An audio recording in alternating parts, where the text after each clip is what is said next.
सांगलीत फ्लॅटची बेल वाजवल्यावर बाहेर आलेल्या महिलेच्या गळ्यातील 65,000 रुपये किमतीची सोन्याची चैन हिसकावून चोरट्यांनी पलायन केलं.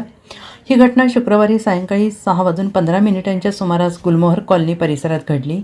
या प्रकरणी निशा विजयकुमार शहा वय वर्ष 59 राहणार मनीषा अपार्टमेंट गुलमोहर कॉलनी दक्षिण शिवाजीनगर सांगली यांनी विश्रामबाग पोलीस ठाण्यात फिर्याद दिली आहे.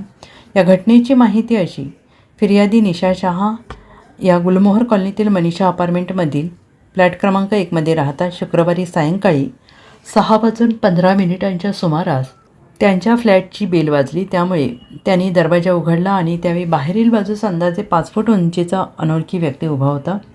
फिर्यादी निशा शहा यांनी दरवाजा उघडून बाहेर येऊन काय हवं असं विचारलं असता चोरट्याने क्षणाचाही विलंब न करता निशा शहा यांच्या गळ्यातील 12.490 ग्रॅमच्या सोन्याच्या चैनला हिसकावले. निशा शहा यांनी आरडाओरडा केला, परंतु तो चोरटा निघून गेला होता. पोलिसांनी चोरट्यावर गुन्हा दाखल केला आहे.